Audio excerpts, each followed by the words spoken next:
Good morning. Thank you, everybody, for joining us here today. My name is Patrick Smith. I'm the Chief of the Community Services Division here at the Ohio Department of Development. On behalf of Director Mahalik and the Ohio Department of Development, it is my honor to welcome you to today's webinar about the 2026 Building Demolition and Site Revitalization Program. Thank you again for joining us and your interest in this program. We are excited to be at this stage with this new round of funding and an opportunity to work with many of you throughout the state as we have been on this important program. It has been a great opportunity to get around the state and meet in different communities and see the great work that has been done. And so again, excited to be with you today to talk about this next round. Specifically, I want to talk to you about and make sure everybody is fully aware this is specifically the demolition program today. As many of you work with us on a wide variety of programs, we're going to be talking to you a lot more soon about the brownfield side of the program, and Welcome Home Ohio, and other activities in the coming weeks. But specifically today, we're focused on the demolition program.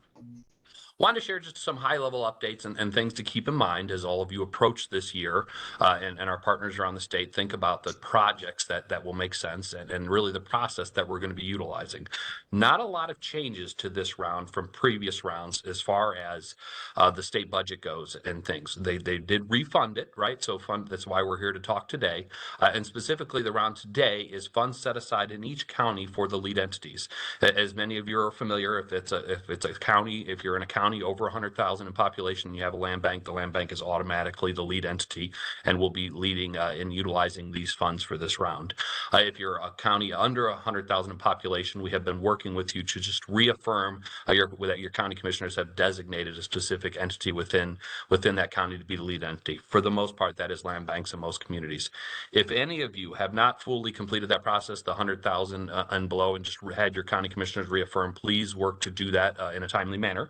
To the extent you're on this webinar and you're not one of those lead entities that are specifically going to be the applicant and utilizing the funds directly, but you're looking to partner with the local community, there is a list on the website of the lead entities that have been designated in the past, and it will give you a good kind of indication of at least where things stand. And as we work towards the next stage of the application period, we'll ensure to publish that final list so that any of you that are looking to reach out within your community and have those conversations, you know exactly where to do that.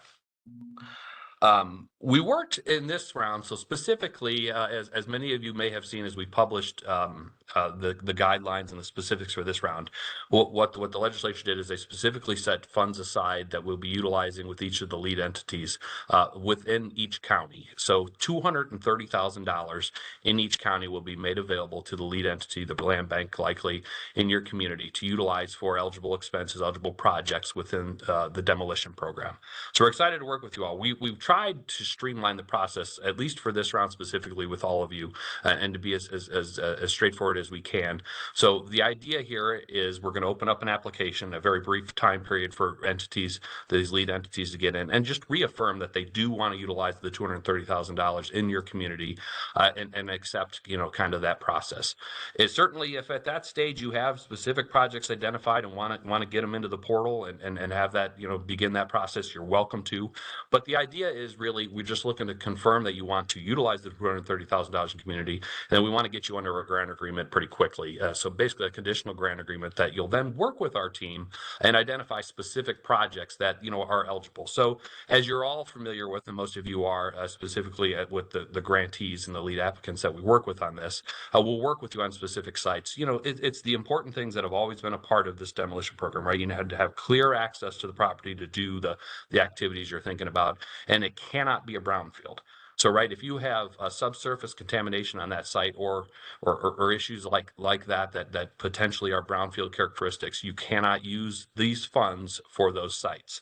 As many of you are familiar, that it's an important piece. So if you have a commercial site that you have a clear historical use on it that has nothing that would indicate that's the type of documentation information we share, or if you have a commercial site where there is some potential or there's things that are no longer relevant, there's different phase 1 or phase 2 activities that you can provide to show those activities no longer exist, and the team will get into more specifics with you all on that soon. I would also stress for this specific funding period, and the team's going to go through this all in great detail, so you're going to hear this a couple times. There is no match specifically required for the lead entities, and that's, again, this round that we're talking to you about today. However, certainly within your communities, to the extent how you partner with entities to deliver projects, that is certainly your prerogative. But we are not going to require any match specifically for this round in connection to the $230,000 that'll be available in each county. Those are the things I wanted to highlight for you at a high level. As I said, excited. We really did want to work this time around with this run to the lessons learned. And, I know some of the local governments, local communities, really the ability to get a grant agreement in your hands sooner and then be able to work with you on specific projects as you have priorities or need to get things out to bid or do things like that. We want to be able to work with you in a timely manner on those local community priorities within eligible expenses within this program. So looking forward to working with you. We're excited to have this opportunity and kick off the kind of the new round of funding for this program. I look forward to talking with many of you soon in other programs as we launch those as well. But for today, we're going to focus on the demolition activities, and I'm going to turn it over to my colleague, Chrissy Wallers, that many of you know, and have her kind of kick off the next stage of things. So thank you. Look forward to working with you. All right. Thanks, Patrick. We will just get into first a little bit of housekeeping. So quick overview of what we'll be talking about today. We're first going to introduce the grant funding and the purpose of this program. And then we'll go over some basic eligibility requirements and explain kind of what this application is going to be looking like for this round, as Patrick kind of alluded to it, identifying projects, as the grant agreement goes on. So also at the end of this presentation, we will have time for you to ask some questions. And so to do that, you'll click the Q&A button in the bottom right corner of your screen, and you'll open the Q&A box. And so this is where you can put all of your questions. So be sure to send those questions to all panelists so that we can read it during the Q&A session at the end of this presentation. And so all of your questions must be submitted in this format. And we also ask that site-specific questions are asked to our program staff directly following the conclusion of this webinar. If we don't get to your question, we will be releasing a Q&A document on our website with all questions included. So if you do have any additional questions that you'd like to submit after the webinar has concluded, just reach out directly through redevelopment@development.ohio.gov. And then I'd also just like to let everybody know that we will be uploading a recording of this webinar following the conclusion of this presentation, as well as a copy of all of these slides, so that you can reference it as you're working on your application. So House Bill 96 allocated 96 million, or I'm sorry, it allocated, House Bill 96 allocated the funding for this program for the state fiscal years 2026 to 2027. Today's presentation focuses on the 21.5 million that is allocated for fiscal year 2026. And so, as Patrick shared earlier, this funding is distributed so that $230,000 is reserved per county for each of Ohio's 88 counties. So as in previous funding years, one lead entity is designated per county to administer these grant funds, with this entity being either County Land Revitalization Corporation, if the county has one, and if the population is over 100,000 people, or it will just be a lead entity that is recommended by the Board of County Commissioners. That can still be a county land bank or another organization. And again, to reemphasize Patrick's point from earlier, if your county commissioners have not yet designated a lead entity with us, this needs to be done as soon as possible. They should have received multiple communications from our office with all the resources needed to make this designation. So please just be sure that this is done prior to the opening of our application period.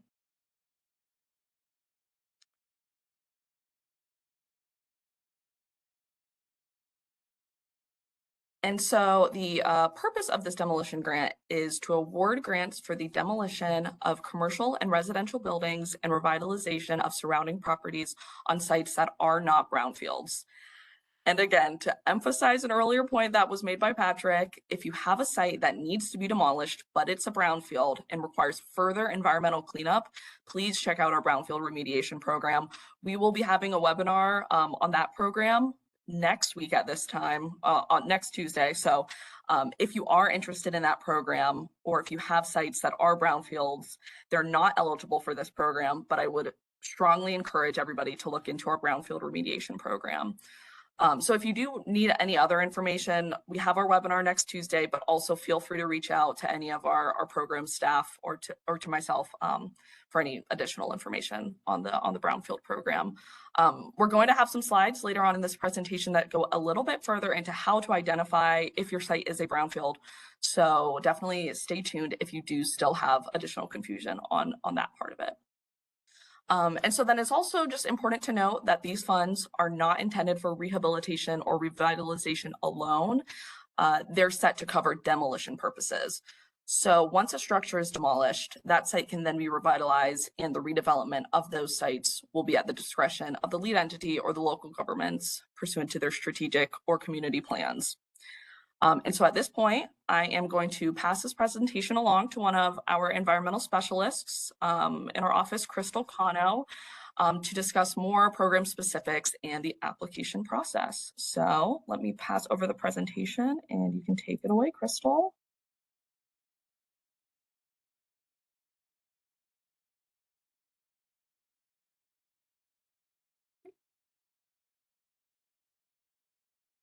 Awesome. All right, thanks, Chrissy.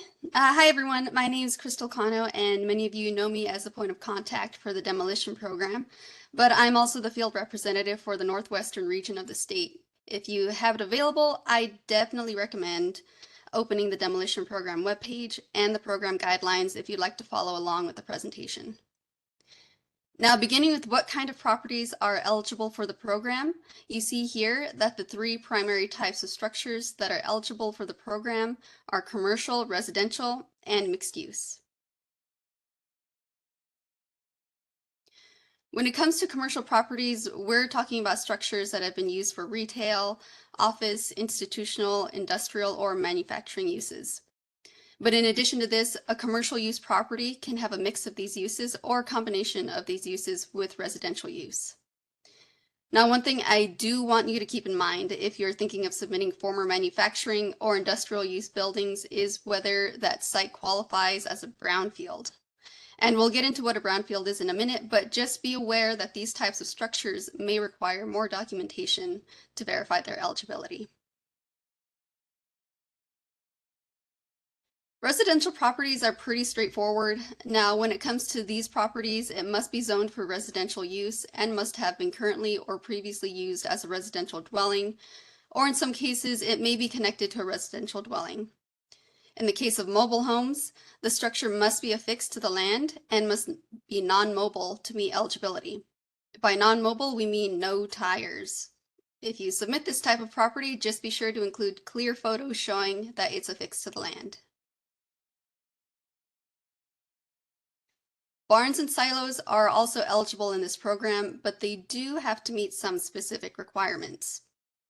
Barns, and to a similar extent grain bins, are eligible as long as they meet two criteria. It must be zoned as commercial, residential, or mixed use, and include a house on the same property that is also being demolished. So a barn by itself will not qualify. Silos, on the other hand, may qualify if they have a land use code or are zoned as commercial use.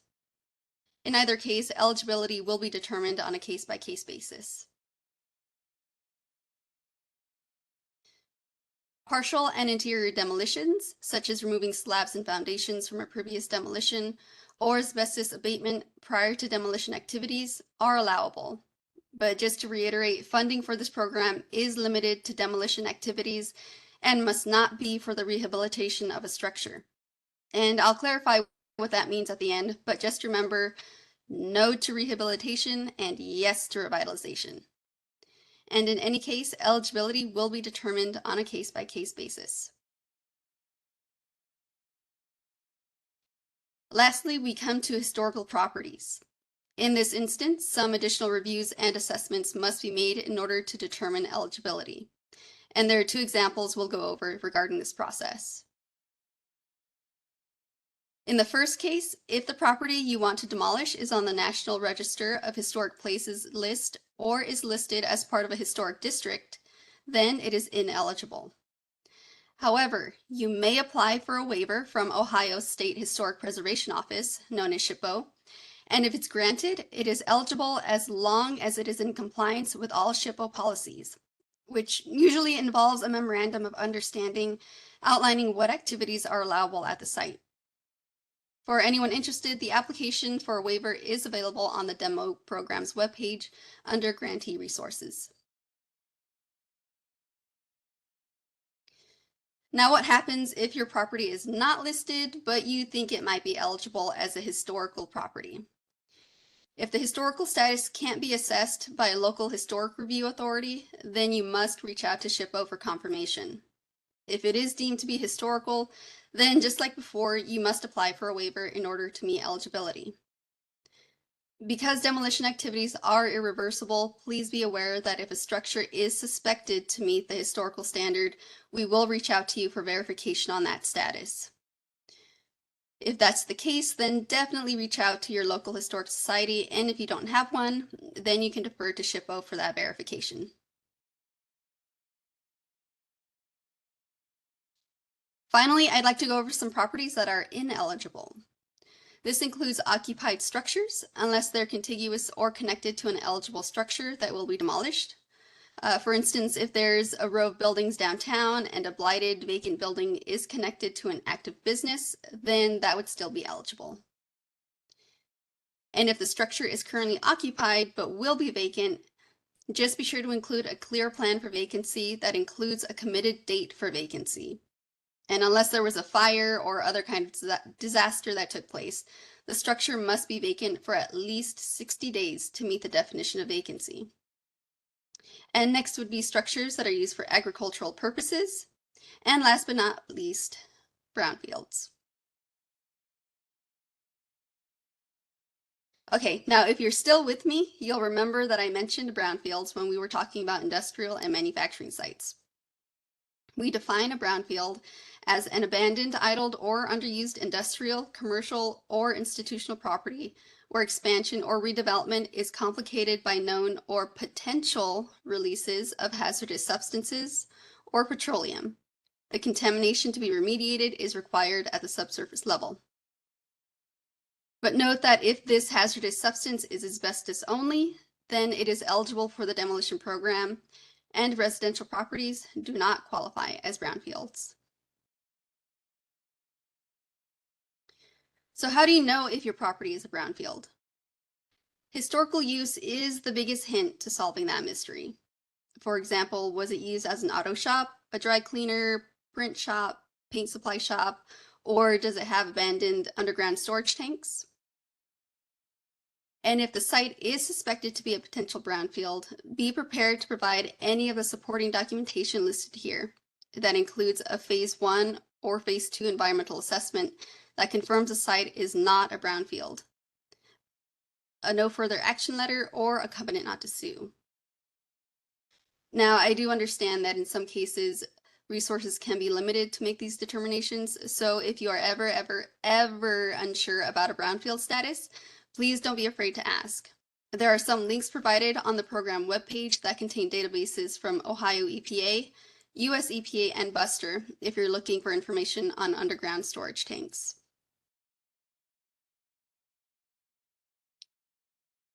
Now, moving on to the application process.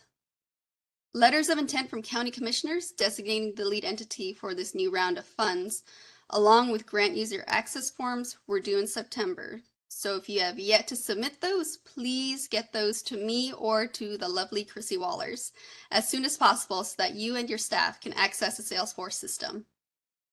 Lead entities are also required to create an Ohio ID account. And when you do, please be sure that the email used to create this account matches what was submitted on your user access form. The applications will be available to access by all lead entities on October 29th. Now, when this date rolls around, how will you access the application? First, you'll go to the Ohio ID webpage. At the top, you'll click on the App Store. Then you'll search Demolition in the search bar. And if you're a returning user, you'll simply open the app. And if you're a new user, you may need to request access. Then you'll enter your federal tax ID and click Continue. And after that, you should be able to then click on the New Application button when the application opens on October 29th. All right, so far so good.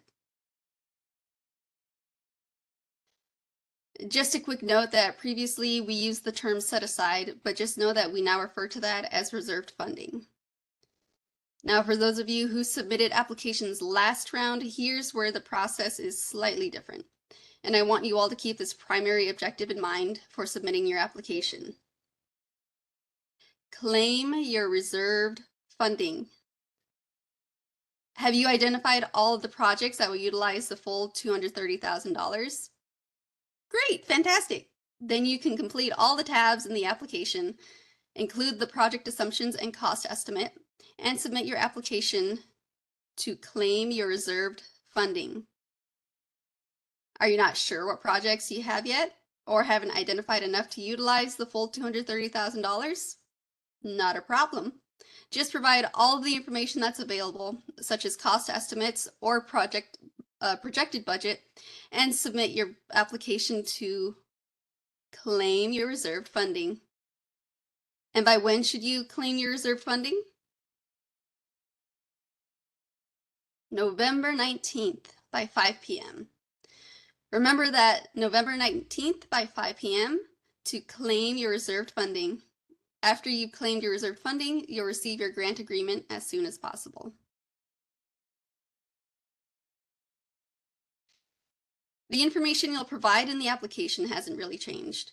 So you can expect to include the general information on the left, including the contact information, indicating the authorized signatory who will be responsible for signing grant agreements and any grant amendments, what county is being represented, and any budget information.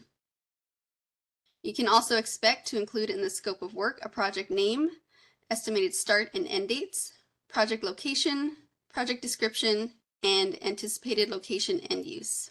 And I do recommend that for project names, you include the project's street address so that it can be easily identified.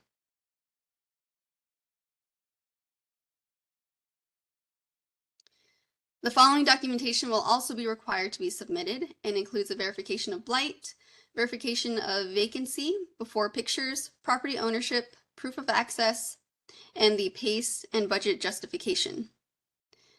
For submitting project photos, I do suggest that if there are several structures that are meant for demolition, please be sure to include an aerial photo or map indicating what structures will be part of the demolition activity. And if you will be partnering with a subrecipient, or if you have a commercial site that may be a potential brownfield, you can submit subrecipient agreements and environmental site assessments. Any other contracts or permits are optional to include. And if asbestos surveys are currently available and can justify your budget, those can be submitted as well. Just note that while asbestos surveys are optional for the application process, they are a requirement for project reimbursement. Now, after you've claimed your reserved funding and the application has closed on November 19th at 5 p.m., you can submit additional projects through the application by following the 4 easy steps to the right. First, you'll open the application. Then you'll add the new project information in the scope of work. And after that, you'll resubmit the application, which is then followed by an email to redevelopment, including an updated PACE and budget justification information with the subject line Demo PACE, your county name, and grant number. And we do recommend that projects are submitted in batches to allow for a faster review or cure process. And by when exactly should you have submitted any new projects? May 1st, 2026. By May 1st at 5 p.m., you will have submitted all the projects that would fully utilize your reserved funding. And remember, any funds that have not been obligated to projects will be rolled over into the fiscal year 27 round of competitive funding. Now, just a quick reminder that a PACE is required to justify requested funds per project, and these should be supported by cost estimates, contracts, or prior projects. Also, administrative costs cannot be reimbursed to a private entity, and match funding, as we stated before, is not required for fiscal year 26 projects. Now grab a screenshot now or write this down. Here are the dates and deadlines for this funding round. October 29th, as I said, the applications will open. By November 19th, 5 p.m. is when the applications to claim your reserved fundings are due. And after that, award announcements and grant agreements will be issued as soon as possible. And remember to submit all projects that will be utilizing your reserved funds by 5 p.m. on May 1st, 2026. Now I'd like to take a moment to address some of the most common questions about development has received, starting with the topic of rehabilitation and revitalization. So first off, can funds be used for rehabilitation instead of demolition? The answer to this is no, as the funds are legislatively set to cover demolition purposes. Revitalization can take place only once there has been demolition activity. An example of rehabilitation would be an office structure that will have a continued use as an office, but if there's a change in use, such as an office structure being converted to residential units, then we can consider whether it meets eligibility. Secondly, can funds be used to revitalize properties that have been previously demolished? Unfortunately, no. Revitalization activities in the context of this program are limited to those listed in the post-demolition categories and can only be applied to sites demolished through this program. Projects submitted with post-demolition activities only are not eligible. So what does revitalization actually include? To clarify, there are two eligible post-demolition cost categories. The first being required costs for grading and seeding, and some repairs to sidewalks and curbs if there was damage caused by demolition activities. And the second are optional costs that include greening and improvements and some architectural elements. But remember that these costs are capped at $5,000 per project. Prevailing wage has also been a topic that has been brought up. So just to sum up, prevailing wage applies if the cost of the project is expected to exceed $75,000. This is based on the entire pool of money and not individual projects. Since demolition program grants exceed the $75,000 threshold, prevailing wage rates are likely to apply. However, there are some exemptions, so be sure to contact the Ohio Department of Commerce Bureau of Wage and Hour Administration to verify compliance requirements. Moving on, we've got the Ohio EPA regulations for asbestos abatement and demolition notifications. In this program, grantees are considered to be owner-operators under OEPA regulations and held to slightly different standards than the average person, as these projects are classified as installations. And just to be clear, be sure that you, your subrecipients, and any contractors and subcontractors understand your obligations under this program when it comes to asbestos. This includes conducting asbestos surveys, submitting the 10-day OEPA notification form for demolitions and abatement, seen here on the right, and following specific work practices for the proper handling and disposal of asbestos-containing material. If a survey shows that abatement is required at a site, then you must also submit the asbestos abatement certification form for that project in the quarterly report. This form can be found under grantee resources and will be required for reimbursement. For emergency demolitions and order demolitions, also known as box out or hot demos, or the structure is too unsafe to survey, all material is to be treated as regulated asbestos-containing material and treated and disposed of as such. For any regulatory clarifications, definitely reach out to the asbestos program at the number below or by email at asbestos@epa.ohio.gov. And we can also provide more detailed material upon request. To reference the program guidelines, previous FAQs, this webinar recording, grantee resources, and other program information, you are welcome to visit the Demolition Program page at any time. And if you have any other general or project-specific questions that have not been addressed by this webinar and FAQ session, you can also reach out directly through the redevelopment email or your field representative to submit these questions after the FAQ session has concluded. Thanks for your attention, and now I'd like to open it up to any questions. Crystal, great job. Well, thank you everybody for participating and joining us today. We're going to answer some quick questions that have come into the queue. Really just want to, again, thank everybody's interest in this program. Excited to be at this next phase and working with all of the communities. I do see we have now 190 people that have signed on to this webinar, so I certainly recognize the interest in this program and the opportunity. Just going back to kind of what has been said a couple of times, for purpose of this program and as established in legislation, lead entities, largely land banks throughout the state, are the applicants for the program. So in your local communities, if you have a project you're exploring, you need to connect with that entity and work on it, and they will be establishing what, certainly priorities with the community are and submitting specific site projects as part of that. So want to make sure that's clear. The other part, just to kind of reiterate, as we talk, this round, the 2026 round that we're talking about, is specifically those reserved funds in each county. Next year, we'll be back in touch with all of you around another opportunity, a competitive round.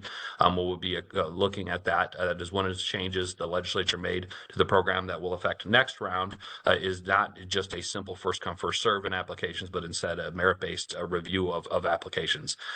Again, that's for next year. We'll be back in touch with all of you when that comes. The lead entities, though, are the applicants, again, even in that round. So do want to stress to you, one of the important things you all, many of you on this webinar that aren't specifically those applicants, to be thinking about is certainly communicating locally on your potential projects and the opportunities that exist there. With that, I'm going to quiet down for a moment and turn to the team as we start to tick through some of the questions that have come in. Thank you. All right. Thank you, Patrick. My name is Ross Cunningham, the Deputy Chief here in the Office of Community Infrastructure, and I'm going to be running through some of the questions that we have in the chat. Want to thank you all for being here again. The first one that we had is, would residential sites with decaying cement grain silos qualify for demolition of the grain silos only? So I think we kind of answered. Crystal, Chris, anything you want to add to that? Yeah, we can look at the details for that project, but basically the silos would have to be zoned as commercial use if a house is not included in that project. All right, thank you, Crystal. If the projects that we have are greater than the amount, is there going to be any additional funding for this current round? $230,000 for this current round is what is available in each county. Certainly, to the extent local funds or partnerships or match come to play to help it, enhance those programs or those projects locally, we certainly welcome that. But for purposes of this round specifically, that is the funds that are available. All right, and then maybe we could just reiterate some of the information around the lead entity. We had a question: if your county has a land bank, are you automatically the lead entity even if your population is under 100,000? You are not. However, largely that is the case. If you're under 100,000, your county commissioners need to designate you as the lead entity. For the most part, we've almost got the entire state covered as far as those responses back from county commissioners. We've just got a few more we've got to get finished here in the coming weeks. So if you're one of those entities that are your land bank in your county and haven't been able to just get that reconfirmation, I highly encourage you to be in touch with your county commissioners. But largely that is what we're seeing. All right, and then is a building with asbestos only eligible for the brownfield remediation program? Yes. So It has to be, it can't be a residential building because those are not considered brownfields, under our definitions. But if you do have a larger building that you potentially, can't take down with this $230,000 and you're looking for additional, a higher grant amount, you can certainly check out the brownfield remediation program where asbestos is an eligible remediation cost. And then somewhat of a follow-up to that, how does ODOD determine when a phase one is required? For example, as an ordinary elevator can be a potential source of historic contamination. Yeah, I'll so let the team- again, Go ahead, Crystal. you Yeah, know, sorry. there, Thank you. I know you. Yeah, so there are historical uses, that will review. Some that were mentioned were auto shops and things like that, or even, having a decommissioned underground storage tanks could render a site as a brownfield. And so, that'll come up during the cure, and then we'll just request additional information to clarify that brownfield status. I would just add, if you have questions, raise it at the beginning. All right, great. We had a couple of questions around prevailing wages. So, Crystal, I don't know if we want to just reiterate some of that a little bit as far as that works. The question specifically was prevailing wages will apply to individual projects within the building demo site revitalization program. Yeah, so in general, we do exceed that $75,000 threshold because the entire grant amount is considered the project cost. But again, we're not in charge of that, so I would definitely reach out to Commerce to clarify anything in your situation. All right, great. We had another question about future rounds, just confirming that lead applicants would be the applicants for the next round of funding. So the county land bank for counties over 100,000. That's the case. Yep. No changes as far as the legislation is concerned to that. The only change I mentioned, and again, that's for next year, but would be it'll be an open competitive round for all those lead entities to submit applications for consideration, and we'll review based on merit, not a first come first served basis. We had a question about interior demolition. Would a structure that remains commercial but is able to be used for modern firms in a different industry qualify? It's a fairly specific question, but we could maybe just give a little information on interior demolition. General, and I think as the team talked about, right, you're changing the purpose of the site, as far as what its current use is. That may be an opportunity for a specific discussion. If there's a specific project, whoever submitted that question is looking at, we'd be happy to take a look at that with you. But the idea, the example Crystal gave was a good one. It's right, a building that's been traditionally commercial office space that's now being switched over to residential. So you're changing the use of the property. So you need to do some internal demo and some revitalization efforts to get to there. So, but happy to take if there's a specific project the community's looking at in that regard, happy to take a look with you specifically. And then we had a question, which sometimes these things can be a case by case basis, but if there's an environmental concern that would make a property a brownfield and it's discovered during the grant period, during a demo only funded project that would become part of the grant status.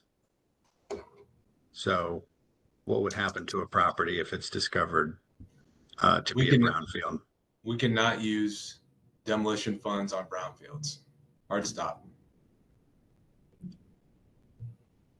I would also add that we definitely try our best before we, our team is getting a lot better at seeing sites that could potentially be brownfield. So we, do our best ahead of time to flag those down. and ask for that additional information if we're even questioning it. We typically ask for more information on the site. Yeah, and if it's discovered, during demolition activities that, it is a brownfield, or even during pre-demo activities, definitely halt any work that's going on and let us know immediately so that we can help you navigate through that situation. Great, thanks for that information. We had a question on when we plan to release the scoring process for the next round of competitive funding. Oh, great question. We're focused today, as I stressed at the beginning, on this round and these reserve funds. So certainly we'll be back in touch with everybody as we get towards next, get into next year and start preparing for that next round, and any potential changes or anything like that that will need to be considered to the guidelines. So we'll certainly be working on that. You could guess, though, at a high level, we always, and as I work with many communities throughout the state and the team as we do, preparedness, readiness to deliver and complete the project, fully, the funds are fully committed and the capital stack's in place to get the projects done. Things, that runway and start to be prepared become important things. And then you start to consider what, the value is to the community and the opportunity for what, gets completed. So more to come on that. I would say that'll be a conversation, into the future specifically. Right now, we're focused on the reserve funds available in the communities. With new projects being able to be added up to May 1st, 2026, when is the deadline in this round for projects to be completed and reimbursements to be submitted? Team, help me out on this, but at a high level, what I'll say is the idea here is we're going to give you the 1-year grant agreement once we get it executed, and that's the time frame that the expectation is you're working on the projects and have them complete within that grant period. Should you need additional time, as many of you know, we were open to working with you. I think the important thing is having a full and clear picture of the milestones and things that are going to be delivered to complete those projects, if and when we ever consider any kind of time extension. So I think as we have those conversations, it's always important that you have a clear picture of exactly how, when, and what is going to happen. So that as we consider those, it should be as clear as possible.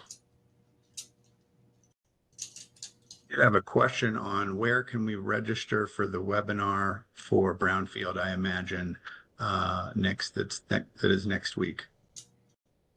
You can find all of that information on the Brownfield, the development website, the Brownfield page. There's a link to register, or if you want to reach out directly to us, I'd be happy to share the registration link. It will be next Tuesday, October 28th at 10 a.m. Same exact format on WebEx. So yeah, it's on our website, but if you need any more help finding that, please reach out. Great. We had a question if we could share a little bit more information about what of access for. Ross, you were breaking up. Can you repeat that? Sure. Somebody was asking if we could share a little bit more information about what gaining proof of access for a site looks like. Crystal or Christy, I'm guessing you can jump into that. Yeah, so I think we have an example template on the grantee resources section of the webpage, but essentially, if it's a property that you do not own, you will need access from the property owner. And in that document, you'll include the property owner's name, the site address, parcel numbers, and then a signature allowing for you to have legal access to the site and the authority to demolish the structure. All right. And then we had a question about how much property-specific info is necessary to provide for claiming reserve funding, or is all that is needed an estimated budget? Oh, on the front end, and Crystal, I know you went in great detail on this, so I'll get out of the way here in just a second. On the front end, limited, it just gets started for the purposes of, as Crystal said, claiming the reserve funds. But certainly, as we get to a specific property where you're planning to demo, as you know, we do an extensive process to make sure we fully cured and all of these documents that we're talking about are in place. So, you know, right, you need to have that clear access. You need to have all these different things in place. You know, if there's SHPO things that you need to work on, that should be clear. You know, we should have the documentation or necessarily pieces in place to ensure it's not a brownfield. So that is still the process that we're going to need to take out to ensure these are eligible expenses, because what we don't want to do is get to the back end and you're looking for a reimbursement and there's an issue. So it will be important beyond just, you know, getting a grant agreement in place and these funds being reserved and eligible for projects within your community, that each individual project has been fully vetted and approved. But our hope is, especially as you have potential priorities within your community, something you're really eager to move forward onto, to be able to work with you on those specific sites and you know, ensure that those funds are available. But we will need to work through that process. Crystal, I think you had a really good slide on this one that kind of really goes into the detail out of all the things that are needed. Yeah, and then on page 6 of the program guidelines, there is a list of all of the required documents for each project and the application. So definitely use that as a guideline to follow your submissions for your scope of work. And if you have any questions about whether a certain document, you know, fits, you know, proof of blight, proof of vacancy, or there's an odd situation with ownership, you know, feel free to email us with that, and then we can take a look at it for you and give you some feedback. Yeah, certainly our work is directly with the grantees, right? The local lead entities, the land banks or otherwise designated by county commissioners. You and anybody else on this webinar that is just a local entity looking to partner with one of those entities and do a project, obviously you'll be collaborating with them on all this documentation and what is needed. And then just to reiterate, we will be posting an FAQ with answers to questions, and then also the PowerPoint. So there's some great slides in there about the program. So that will all be available.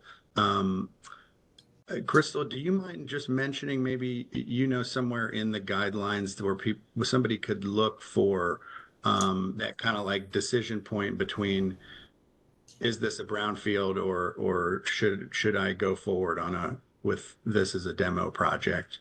I don't think we can determine that for you, but maybe, Crystal, you could point out a good spot that people could reference just when they're making that decision.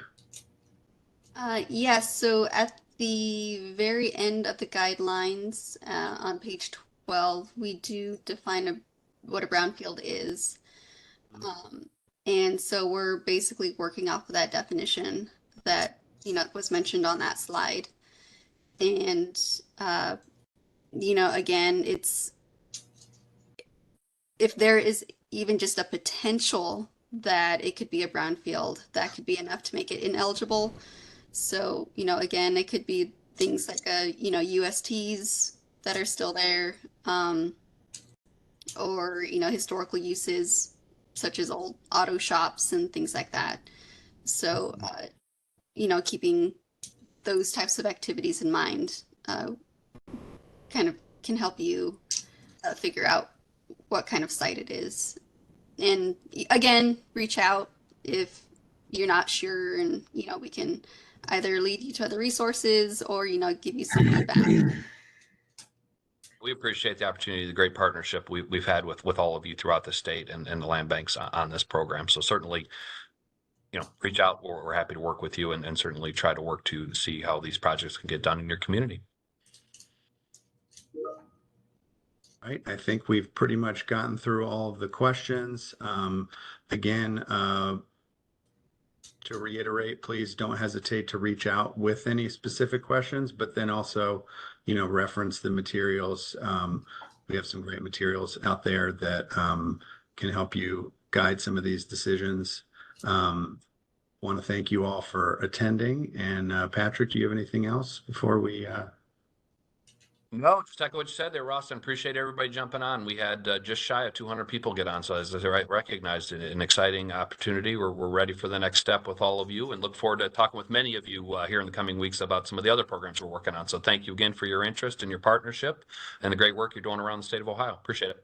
Everybody have a great day.